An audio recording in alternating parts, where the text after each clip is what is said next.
Today, we'll dive into the 360 Nationals field, including subs and some drivers returning after injuries. Plus, we got a close-up look at Tyler Courtney's crashed car from Eldora, and we'll point a few things out there. All of that today and a lot more. Let's go.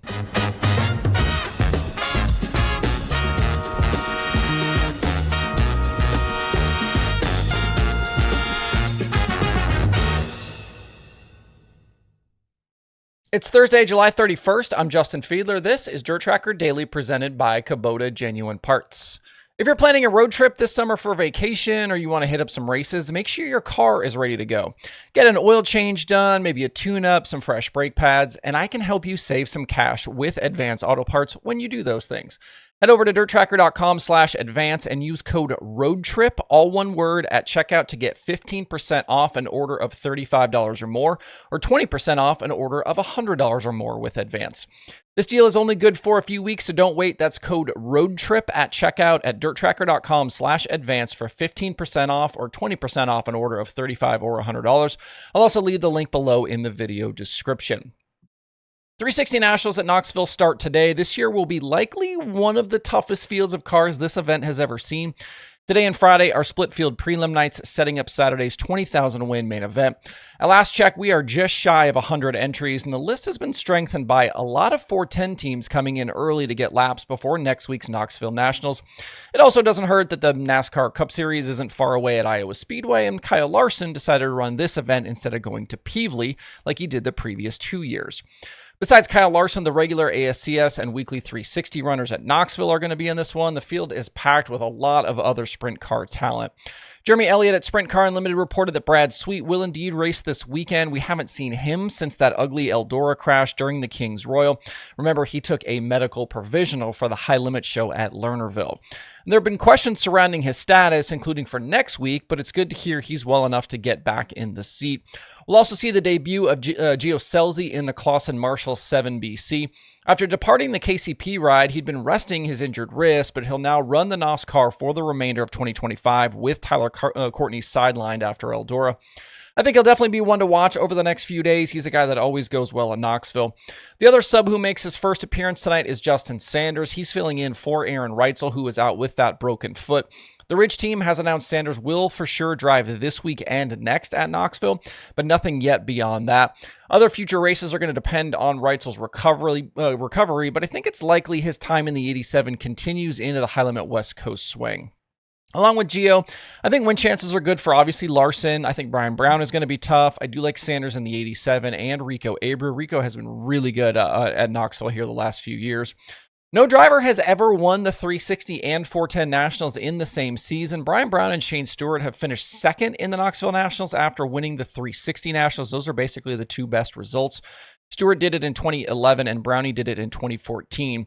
Sammy Swindell and Danny Lasowski are still the only two drivers to win both events in their careers. That's a wild stat to me. So winning the 360 Nationals isn't necessarily a great sign for winning the week after, but it's not uncommon for the 360 winner to still finish well at the Knoxville Nationals.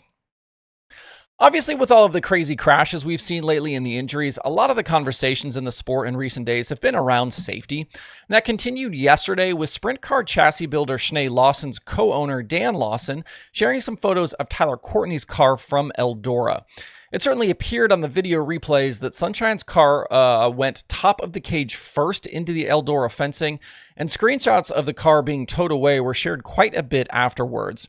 It showed the cage top pushed down, and Lawson's photos gave us an up-close view of the damage. As seen here, the cross member above the rock screen is in a U shape. That just gives you some idea of how violent this hit was. And the upright on the left side has been pushed down significantly. Lawson shared that none of the welds or tubes broke, and he pointed towards the, quote, lifesaver bars that are installed. Those bars go from the hip rail and connect to the upright just below the cage top. You can see them much better here in this photo. This specific style and installation isn't required by the major sanctioning bodies, but it is an option from several builders. On both the winged and non-wing side, I found photos of cars with these types of bars on Schnee-Lawson chassis, Maxims, Triple X's, DRCs. You'll see plenty of drivers that do run them and others who don't. As with a lot of things in this area, though, talking to some folks who know way more about this stuff than I do, there are no free lunches and no magic bullets. If you want to see some more thoughts about the photos that got shared yesterday, check out Flea Ruzik's Twitter/X account. He talked about the tubing quality and some of the things he saw that Schnee did right with the chassis build. A question I had, and I know others do as well, is the efficacy of a halo type system where there's more tubing above the driver. And if you don't know what that looks like, here's a Dirt Vision screenshot of Corey Day's car from just a few days ago, a couple weeks ago from Eldora. Day has run this on his car now for a while, and it does provide additional tubing above the driver's head, with the idea being that it provides added protection. Not many drivers run them though, and I think it sounds like the jury is out on whether these are actually good or not. It feels like these crashes are so different from one another that a piece or a bar that would be beneficial in one case wouldn't necessarily do any good in another. We're certainly thankful that so many of these injuries here lately weren't worse, but I don't envy the guys that have to make these decisions on safety. These are really hard problems with very serious consequences. At Circle City last night for Indiana Sprint Week, CJ Leary went wire-to-wire for the win, just narrowly holding off Mitchell Moles at the checker. It was Leary's first series win since way back in February of 2024 when he won the second night at Ocala. Before last night, he'd only led laps in 3 USAC sprint car races since that last victory. Leary took over the Team AZ21 ride for 2025 with Days and Pursley off to full-time wing sprint car competition, but he hasn't been able to match Pursley's success to this point. Leary sits down in 9th in the standings right now and came into Circle City on Wednesday with just 4 top 5s in 26 races. Last night's win, I think, will definitely be a weight off as Sprint Week begins its final run to the finish. With Terre Haute, Bloomington, and Hobstadt left, Briggs Danner maintains just a 7-point lead on Logan Seavey for the Sprint Week title. Overall, though, it's all Kyle Cummins' game. Justin Grant was forced to miss last night with that broken foot after trying to make a go of it the night before at Kokomo. Even a dust-up with Robert Ballou last night didn't stop Cummins from extending his championship advantage for the season. In Wednesday's Super DIRTCar Series action, Alex Payne closed out the Canada trip by leading all 75 laps at Brockville, Ontario Speedway. He topped Matt Williamson and Matt Shepard for series win number 2 of his career. With the series going quiet now for a few weeks, Williamson maintains the championship lead over Alex Yankowski. Sharon Speedway is up next on August 11th. Looking ahead to the weekend, besides the races I've already mentioned, a packed slate is coming up. The big focus in dirt late model racing will be the USA Nationals at Cedar Lake.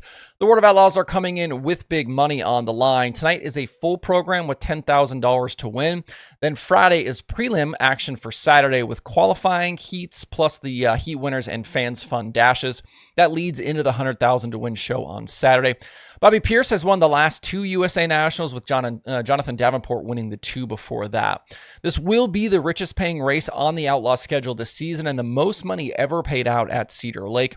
This event drew near 50 cars the last few years, so I'd expect something at least that good coming up, especially with the added money in the field.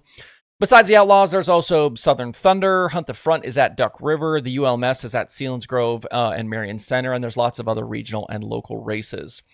The weekend open wheel slate includes the World of Outlaws at Peevely for the Ironman 55. I'll be curious to see how the field shapes up there with so many regular 410 teams headed to Knoxville for the 360 Nationals. There's also All-Stars at Hartford, Fast, PowerEye, Narcs at Ocean. There's weekly racing in Central PA and more. There's also the 305 Nationals at Belleville. And if you want some modified racing, check out the USMTS at Creek County today and Wheatland Friday and Saturday. We're going to call it good right there for the week. To keep up with your streaming options all weekend, stop by DIRTRACKR.com/watch tonight. Hope you guys have a great Thursday and a great weekend out there. We'll see you right back here on Sunday.